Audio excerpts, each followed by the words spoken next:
இதுவரைக்கும் நிறைய தலைவர்கள் பரப்புரைக்கு வந்து பேசுவாங்க, லேட் ஆயிடுச்சுன்னா இன்ஃபார்ம் பண்ணிடுவாங்க, போயிடுவாங்க. ஆனா அந்த டைம்ல அவ்வளவு கூட்டம் இருந்துச்சு இல்லையா? நான் மதுரை மாநாட்டில் இது ஒரு விமர்சனமா வச்சாங்க. தலைவரை பார்த்த உடனே எல்லாம் கிளம்பி போயிட்டாங்க, தலைவர் பேச கேட்கலன்னு சொல்லி விமர்சனம் முடிச்சிட்டு இருந்தாங்க. அந்த மாதிரியான பொய்யான விமர்சனங்கள்லாம் இன்னைக்கு உடஞ்சிருக்குது. திருச்சி என்னுடைய கோட்டை அப்படின்னு பேசினவங்க எல்லாம் அந்த கோட்டைக்கு என்ன ஆச்சுன்னு தெரியாம அழுது புலம்பிக்கிட்டு இருக்கிறாங்க.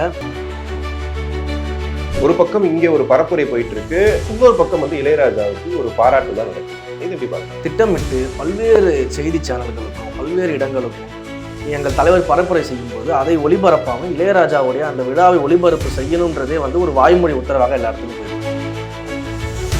வீக்கெண்டு பாலிட்டிக்ஸ்ன்றீங்க, தன்னெழுச்சியாக நம்ம எதிர்பார்ப்பதை விட மிக அதிகமாக மக்கள் கூட்டம் வருது. இது வந்து புரட்சித் தலைவர் எம்ஜிஆர் இருந்த சினாரியோ. இது அவர் போகும் இடமெல்லாம் இப்படிதான் இருந்துச்சு. அப்போ அந்த சினாரியோ திரும்புது. அப்போ மக்கள் வந்து ஒரு எம்ஜிஆர் 2.0 எங்க தலைவரை பார்த்துட்டு இருக்கிறாங்க. வெளியில வான்னு கூப்பிட்டீங்க, இப்ப வெளியில வந்துட்டோடனே அழுதுகிட்டு இருக்கீங்க. கேட்கற கேள்விக்கு பதில் கிடையாது. உட்காந்துக்கிட்டு கொள்கை இல்லாத கூட்டம், எந்த கொம்பனை என்ன தொட முடியாது, நாங்க யாரு தெரியுமா? முதல்ல கேட்ட கேள்வியும் உங்களால பதில் சொல்ல முடியல. இல்ல, கிட்னி திருட்டு வரைக்கும் விஜய் அவர்கள் மென்ஷன் பண்ணி திருட்டுன்னு சொல்லாதீங்க, கோவம் வரும் திமுக காரங்களுக்கு. கிட்னி முறைகேடுன்னு திருட்டுன்னு சொல்லக்கூடாதா? அதுவும் அமைச்சரே சொல்றாரு. நேற்று விஜய் அவர்கள் கூட வந்து கொஞ்சம் கீழே இறங்குங்க அப்படின்றாங்க. அவர் பேசும்போது நல்லா துண்டு சுத்திட்டு இருக்காங்க. இளைஞர் பட்டாளம் வர்றாங்க, ஒரு கட்சி பற்றுன்ற மாதிரி இது இல்லையேன்ற மாதிரி கேட்கிறாங்க. அரசியல் மயப்படுத்தல கட்டமைப்பு வச்சு முதலமைச்சர் மு.க. ஸ்டாலின் வந்து ட்ரெயின்ல போயினே இருப்பாரு, பக்கத்துல டப்பான்னு ஒரு அரவடுவாரு. அப்போ முதலமைச்சர் அரசியல் மயப்படுத்தலையா?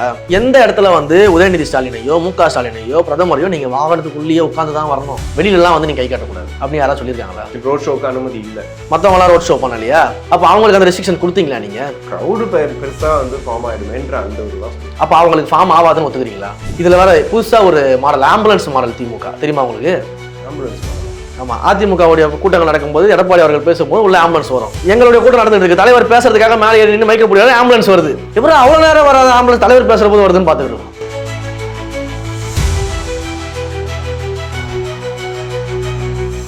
உலகெங்கும் வாழும் தமிழ் நெஞ்சங்களுக்கு கிறிஸ்டியின் அன்பு வணக்கம். நம்மோடு தமிழக வெற்றி கழகத்தின் மாநில செய்தி தொடர்பாளர் திரு டி.வி.கே. ரமேஷ் இணைந்திருக்கிறார். வணக்கம் பிரதர். வணக்கம். எப்படி இருக்கீங்க? நல்லா இருக்கேன். ரொம்ப வந்து சந்தோஷமா இருப்பீங்கன்னு நினைக்கிறேன். ஏன்னா இவ்வளவு நாள் பல விமர்சனங்கள்ல முக்கியமான விமர்சனம் எப்போ வந்து விஜய் அவர்கள் வெளியே வர போறாரு, பரப்புரை பண்ண போறாரு அப்படின்ட்டு. நேற்று பரப்புரை நிறைய விஷயங்களை பார்த்தோம். நான் ஃபர்ஸ்ட் கேட்க வேண்டியது, பெரம்பலூர் மாவட்டத்துல ஒரு 12 மணி இருக்கும்னு நினைக்கிறேன். அந்த டைம்ல அவ்வளோ கூட்டம் நிற்கிறாங்க. ஏன்னா ஆல்ரெடி டிலே ஆயிடுச்சு, வர லேட் ஆயிடுச்சு, எல்லாமே அங்க இருக்க மக்களுக்கு தெரியும். தெரிஞ்சு ஒரு 12 மணிக்கு இது வரைக்கும் நிறைய தலைவர்கள் பரப்புரைக்கு வந்து பேசுவாங்க, லேட் ஆயிடுச்சுன்னா இன்ஃபார்ம் பண்ணிடுவாங்க, போயிடுவாங்க. ஆனா அந்த டைம்ல அவ்வளவு கூட்டம் நின்றுச்சு இல்லையா? அது எப்படி பாக்குறீங்க? நம்ம இதை வந்து முதல்ல இருந்தே சொல்லிட்டு வரோம். ஏன்னா நீங்க வந்து மற்ற கட்சிகளுக்கு கூடுவது போல இருக்க கூட்டமாக தமிழக வெற்றி கழகத்தோட கூட்டத்தை நீங்க பார்க்காதீங்க. ஏன்னா இது உணர்வுபூர்வமாக, முன்னுமே சொல்ல போனா அவர் மேல இருக்கக்கூடிய அன்பின் பால் சேர்ந்த ஒரு கூட்டம் இது.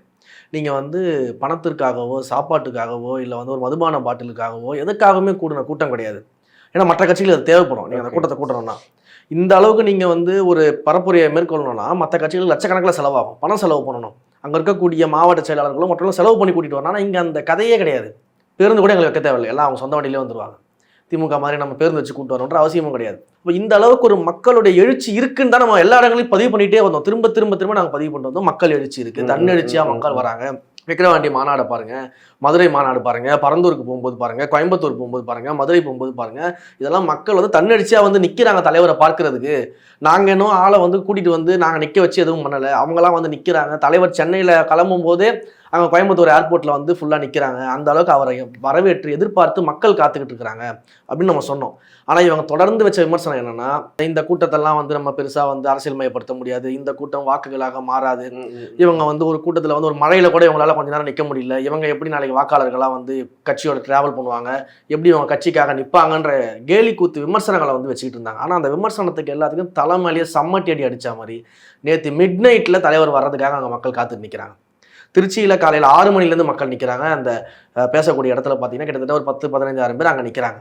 ஏர்போர்ட்டில் நிற்கிறாங்க, ஒரு 10-15 பேர் நிற்கிறாங்க. தலைவர் போகிற வழி எல்லாம் சரி, தலைவரை பார்த்துட்டோம், தலைவரை பார்த்துட்டு கிளம்பிட்டோன்னு கூட கிடையாது. ஏன்னா மதுரை மாநாட்டில் இது ஒரு விமர்சனமாக வச்சாங்க. தலைவரை பார்த்த உடனே எல்லாம் கிளம்பி போயிட்டாங்க, தலைவர் பேச கேட்கலன்னு சொல்லி விமர்சனம் வச்சுட்டு இருந்தாங்க. அந்த மாதிரியான பொய்யான விமர்சனங்கள்லாம் இன்னைக்கு உடஞ்சிருக்குது.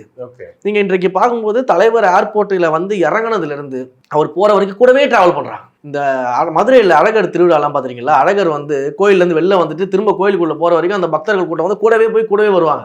அந்த மாதிரி இன்னைக்கு அவரை கொண்டாடிட்டு இருக்கிறாங்க. அவ்வளோ அன்பு வச்சிருக்கிறாங்க அவர் மேலே. அப்போ அவர் வர்ற வரைக்கும் மிட் நைட் ஆனாலும் நாங்கள் அவரை பார்த்துட்டு தான் போவோம் அப்படின்னு நிற்கும்போது ஒரு நல்ல தலைவராக அவரும் வந்து மற்ற கட்சியினர் போல இல்லாமல் இல்லைங்க டைம் ஆகிடுச்சு என்னால் பண்ண முடியாது நான் பரப்புரையை கேன்சல் பண்ணிட்டு போகிறேன் அப்படின்லாம் இல்லாமல் அவரும் சென்று முடிந்த வரைக்கும் அந்த இடத்திற்கு சென்று உள்ளே நுழைய முடியலனா கூட அந்த என்ட்ரன்ஸ்லேயாச்சும் நின்று அவங்கள பார்த்து கையசைச்சு அந்த அன்பை வந்து வரவேற்றுட்டு தான் அவரும் போயிருக்கிறாரு. ஓகே. ஸோ இந்த அன்பு தான் நம்ம சொல்லிட்டு இருக்கோம். தலைவர் வந்து ஒவ்வொரு வீட்டுக்குள்ளேயும் ஏற்கனவே இருக்கிறாரு. நம்ம வந்து மற்ற கட்சிகள் போல வீட்டுக்கு வெளியில் நின்றுக்கிட்டு ஓட்டு கட்டி நிற்க வேண்டிய அவசியமோ இல்லை வந்து அதற்கு பிறகு தான் நம்ம கேன்வாஸ் பண்ணணும் மக்களை வந்து நம்ம பக்கம் திருப்பணுன்ற அவசியமோ எங்களுக்கு கிடையாது. ஏற்கனவே தலைவர் அவங்க வீட்டில் ஒருத்தராக இருக்கிறாரு.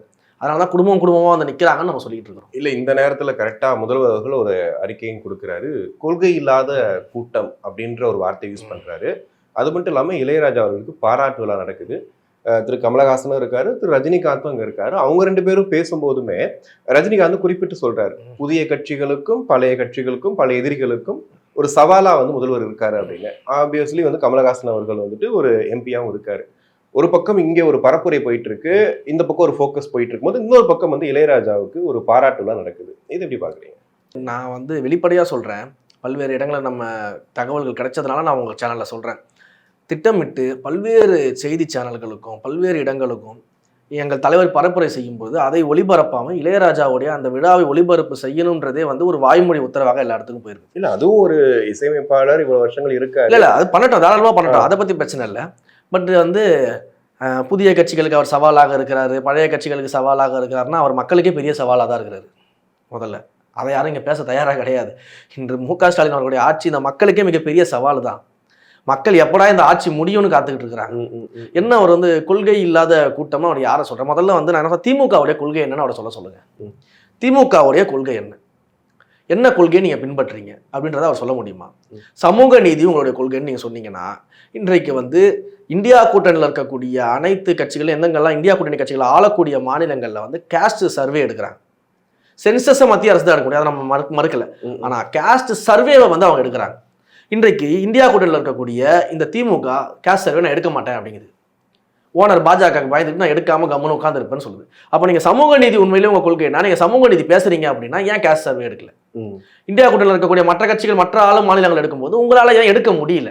அப்போ உங்களுக்கே கொள்கை கிடையாது. உங்கள் கொள்கை என்ன? கொள்ளடிக்கிறது, ஒரு குடும்பம் வாழ்றது, தமிழ்நாட்டை சூறையாடுறது, ஒரே ஒரு குடும்பம் மட்டும் ஆட்சி அதிகாரத்தில் இருக்கிறது, அந்த குடும்பத்திலேருந்தே திரும்ப திரும்ப திரும்ப திரும்ப அதிகாரம் வந்து கைப்பற்றப்படுறது.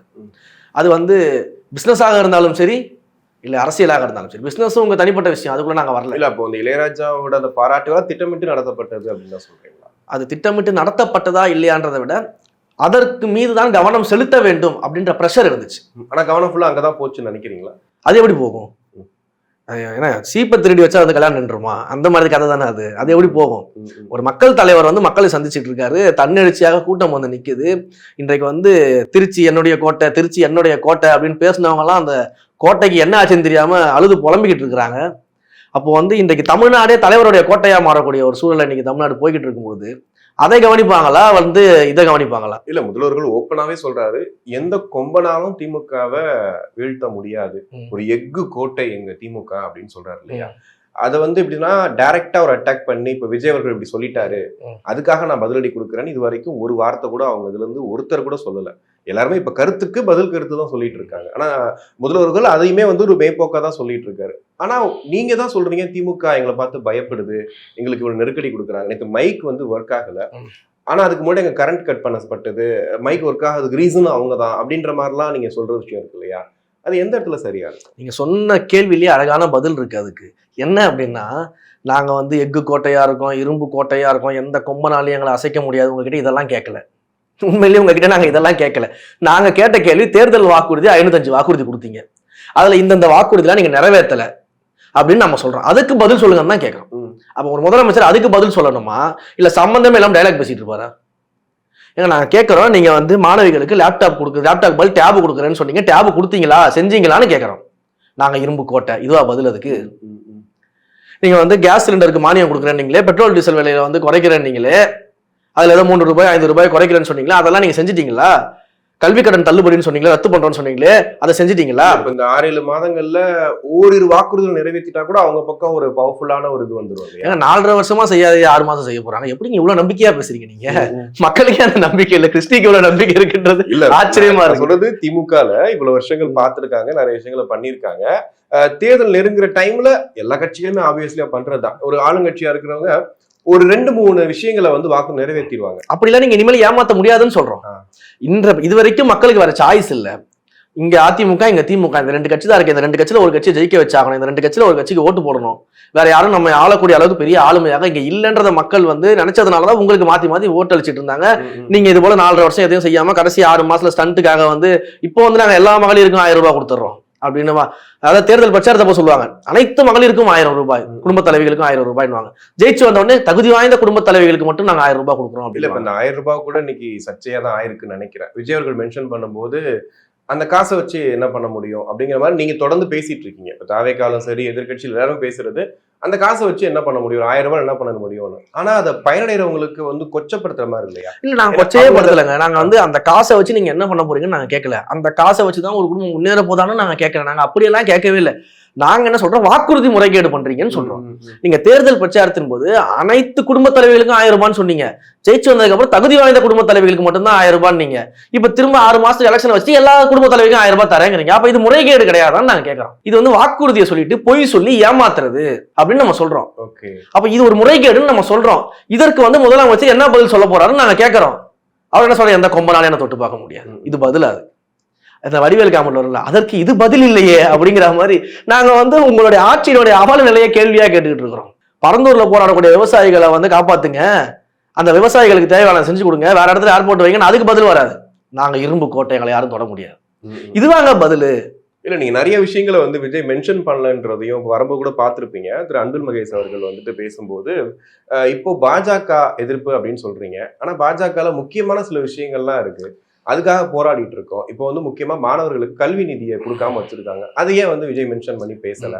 ஏன்னா திருச்சியில வந்திருக்காரு, இவ்வளவு பேசுறாங்க, இளைஞர் பட்டாளம் அவ்வளவு பேர் வந்திருக்காங்க, அவங்களுக்காக தானே பேசுறீங்க, உங்க அண்ணன் சொல்றீங்க, ஏன் அந்த விஷயத்தை ஏன் மென்ஷன் பண்ணல? ஏற்கனவே மத்திய அரசு, இந்த ஒன்றிய ஆளும் பாஜக அரசு வந்து இங்க தமிழ்நாட்டுக்கு தர வேண்டிய அனைத்து நிதிகளையும் சரியாக கொடுக்க வேண்டும் அப்படின்னு நம்ம வலியுறுத்தி இருக்கோம், தீர்மானம் நிறைவேற்றி இருக்கோம். இது எல்லாமே நாங்க பண்ணியிருக்கோம்.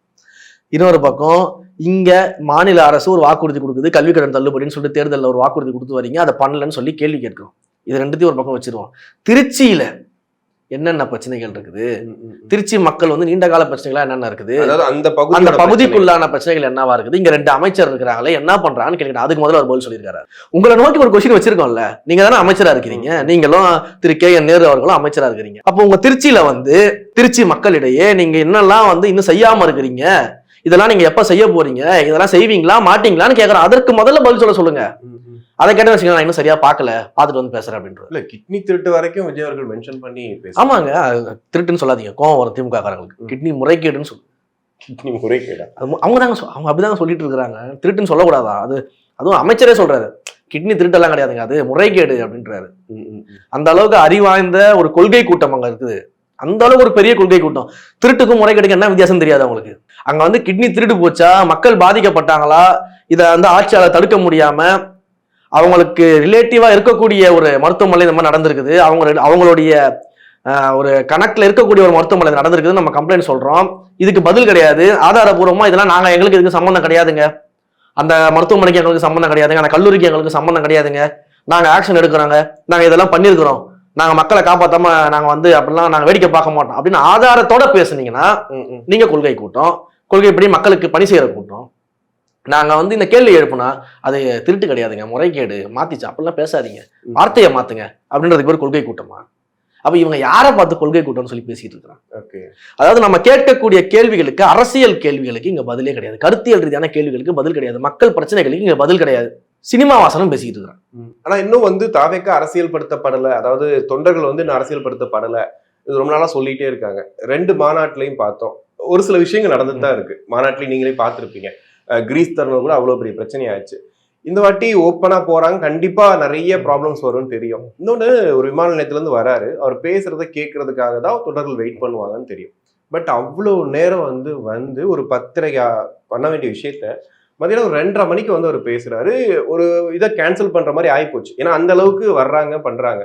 நேத்து விஜய் அவர்கள் கூட வந்து கொஞ்சம் கீழே இறங்குங்க அப்படின்றாங்க. இது என்ன ஆகுதுன்னா திரும்ப திரும்ப வந்துட்டு ஒரு தொண்டர்னா உட்காந்து அவர் என்ன சொல்றாருன்றதை கேட்கணும், நின்று கேட்கணும். அவர் பேசும்போது நல்லா துண்டு சுத்திட்டு இருக்காங்க, கத்துறாங்க, இது பண்றாங்க.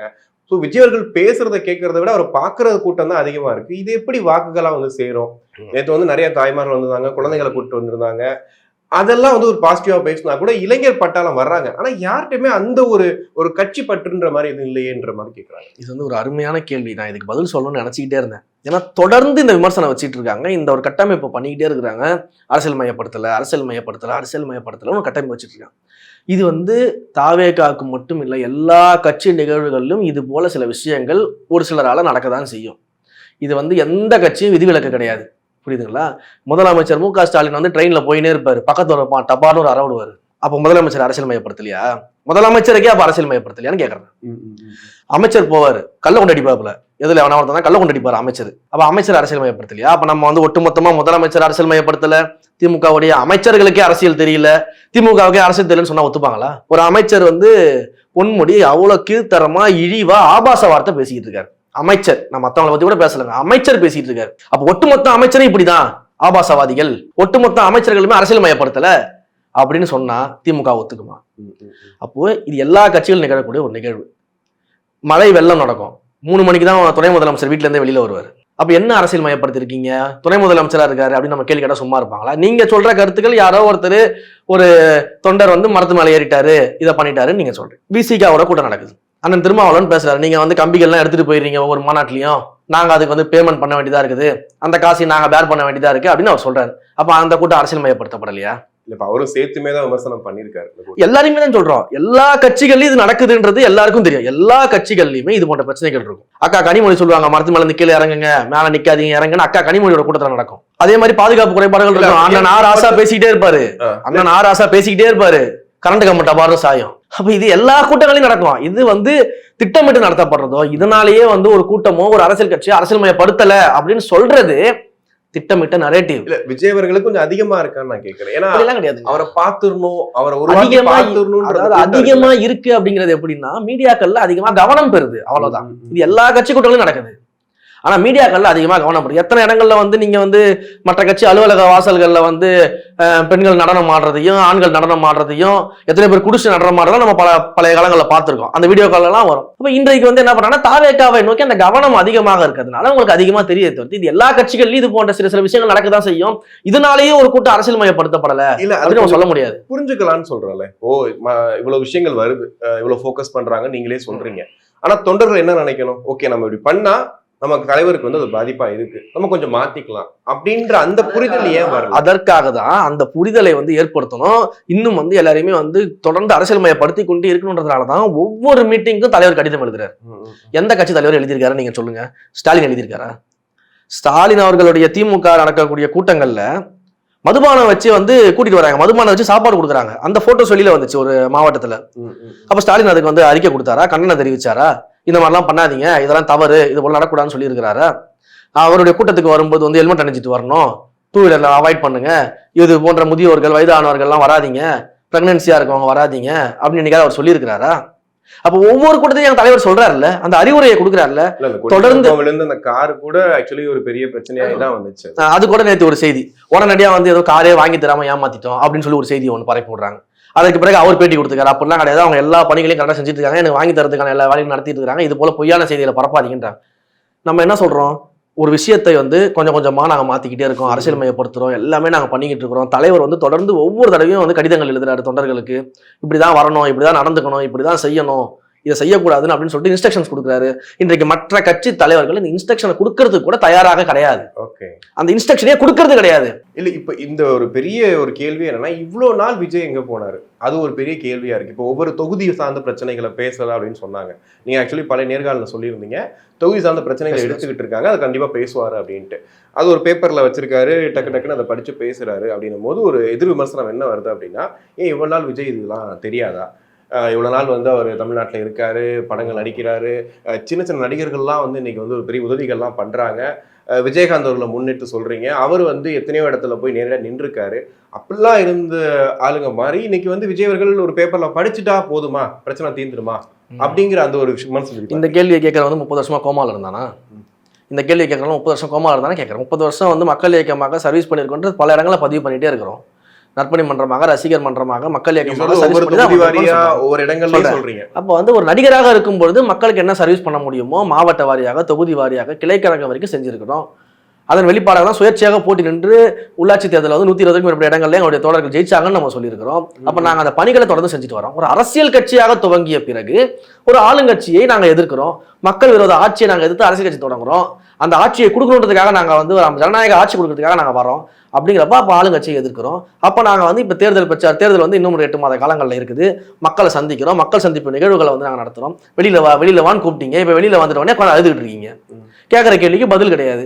ஆமாம், இன்னைக்கு வந்து அதிமுகவில் வந்து கொஸ்டின் பண்ணுறாங்கன்னா அந்த தொகுதியில் மக்களுக்கு என்ன பிரச்சனை அதிமுக கொஸ்டின் பண்ணுது. அதையே தான் வந்து இன்றைக்கு மற்ற கட்சிகளும் பண்ணோம், நாங்களும் பண்ணுறோம். கொஸ்டின் காமன் தாங்க. மக்கள் சந்திக்கக்கூடிய பிரச்சனை அதுதான். இல்ல அதுல புதுசா டிவிக்கு என்ன பண்றாங்க? இல்ல மக்கள் பிரச்சனைல புதுசா நீங்க இன்னைக்கு வந்து நீட் தேர்வை ஒழிக்கிறேன்னு சொன்னீங்க, ஏன் ஒழிக்கலன்னு கேட்கறோம். இது என்ன நீங்க புதுசா கேள்வி என்ன பண்ண முடியும்? புதுசா கேள்வி கேட்கக்கூடிய இடத்துல நம்ம இருக்கிறோம். ஆனா பதில் வரலையே. அதான் நாங்க கேட்கிறோம். இந்த பதில கேள்வி கேட்காம நீங்க பதில் சொல்லுங்க. அவங்க நீட் தேர்வு நீங்க ஒழிக்கிற ரகசியம் தெரியும்னு சொல்லிட்டு தானே வந்தீங்க. அதுக்கு முதல்ல பதில சொல்லுங்கன்னு யாரும் கேட்கறது கிடையாது. ஒரு மாதத்திற்கு ஒரு தடவை வந்து மின் கட்டணம் வந்து அளவீடு செய்து அதுக்கு பணம் கட்டத்துக்கு ஏற்பாடு செய்யப்படும் சொன்னீங்க. அதை ஏன் செய்யலன்னு கேட்கறாங்க. அதுக்கு பதில சொல்லுங்க. பாய்சன் திமுகன்னு சொல்றாரு, அதுக்கு என்ன பதில் தான் கேட்கறாங்க. அப்ப திமுக கிட்ட போய் இந்த கேள்வி கேட்கறாங்க. அவர் கேட்கிற கேள்விக்கு நீங்க விளக்கம் கொடுங்க.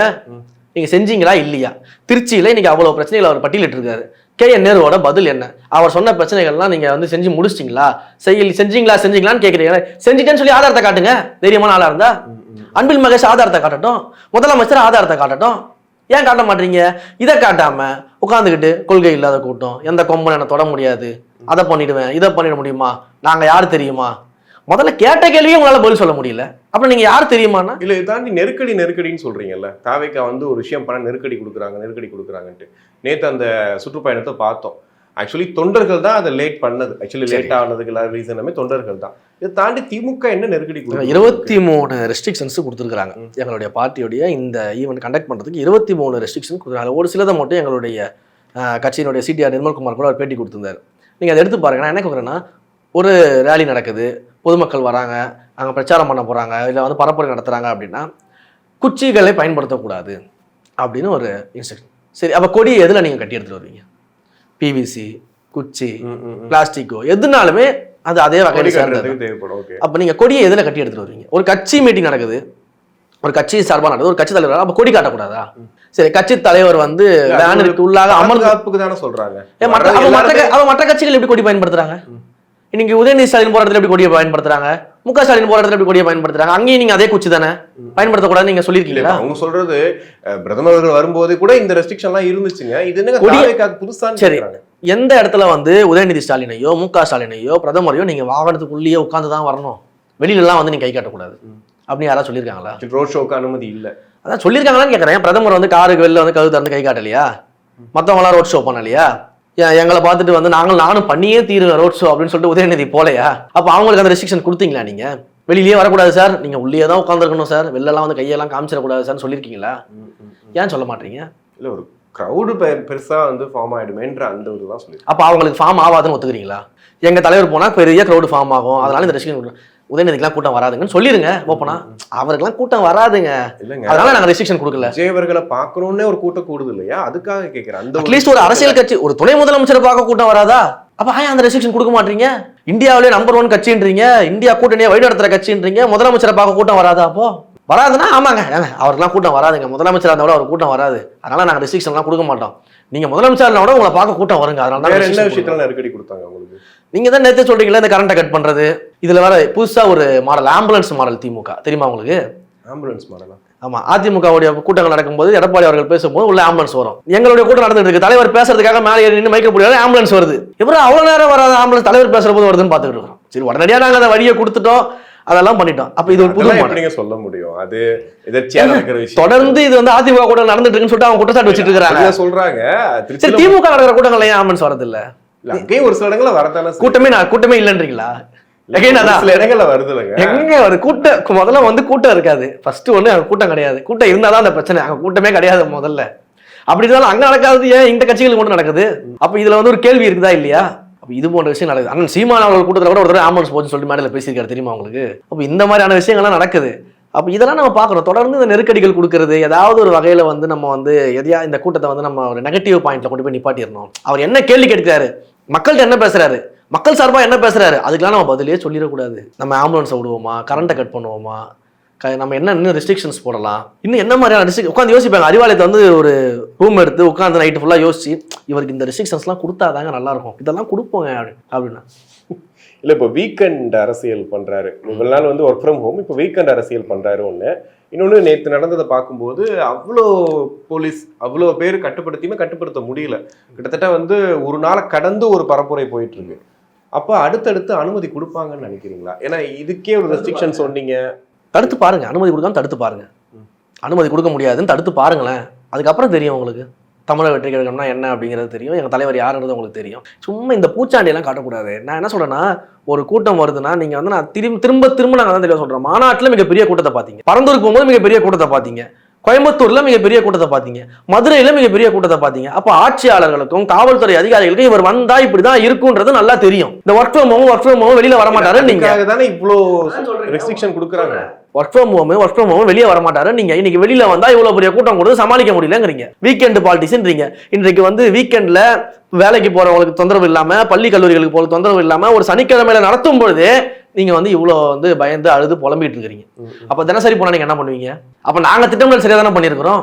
மக்களுக்கு பாதிப்பு இல்லாம செய்ய வேண்டியதான் எங்களுடைய வேலை.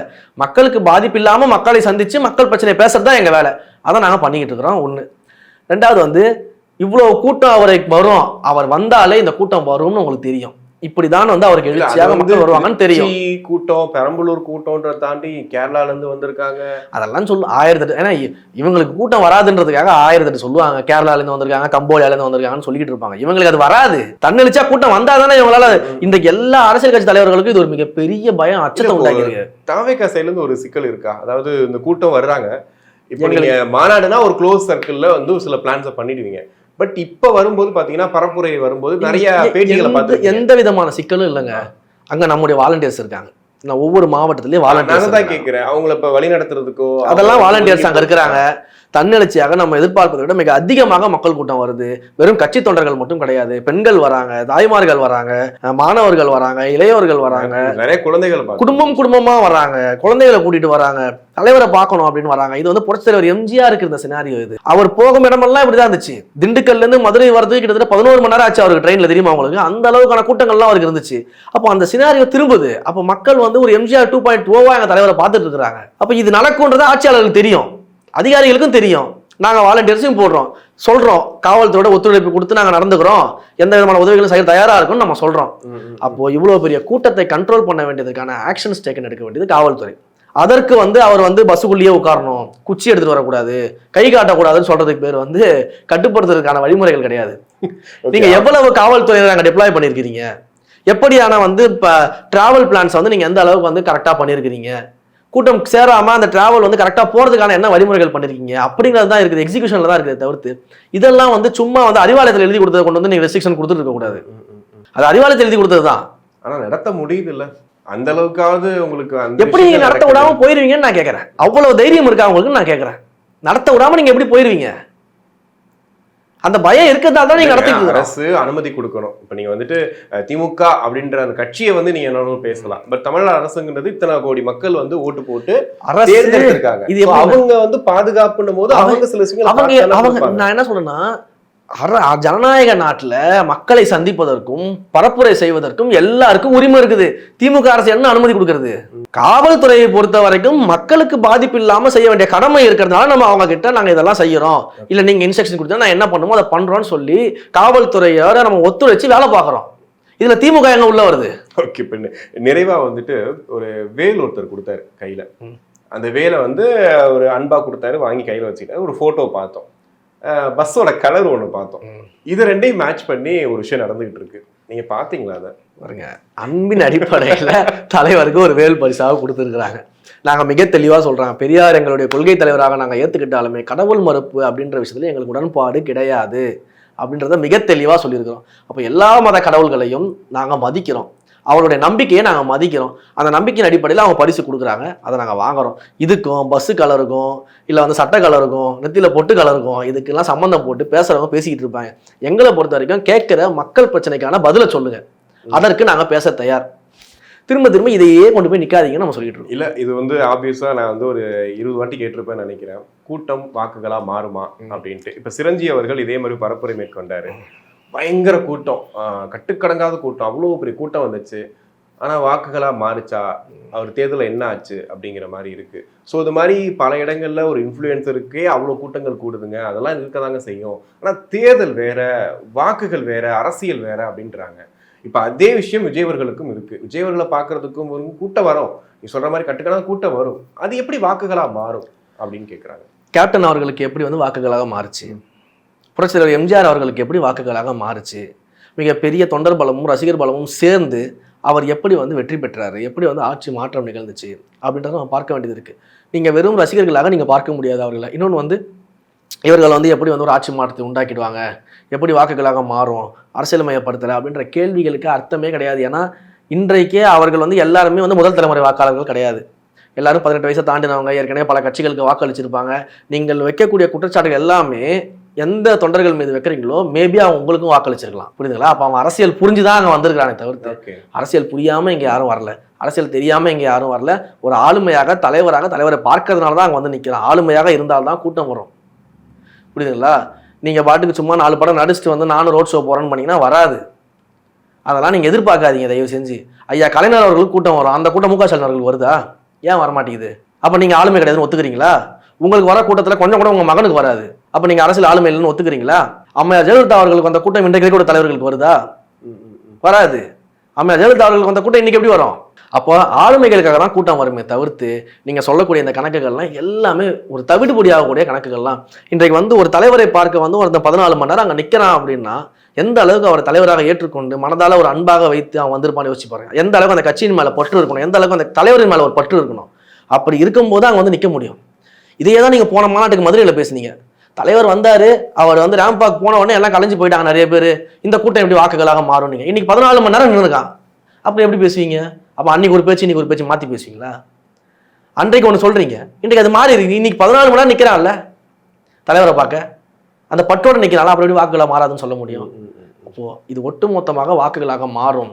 அனைத்து கட்சிகளுக்கும் தாவேகா சிம்ம சொப்பனமாக நிகழ போகிறது.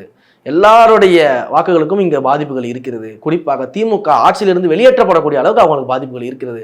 அப்படின்றத உணர்ந்ததுனால தான் தொடர்ந்து அவர் கேட்கக்கூடிய மக்கள் பிரச்சனைகளுக்காக எழுப்பக்கூடிய கேள்விகளுக்கு பதில் சொல்லாமல் இது போன்ற விஷயங்களை வந்து சுத்த விட்டு வேடிக்கை பார்த்துட்டு இருக்கிறாங்க.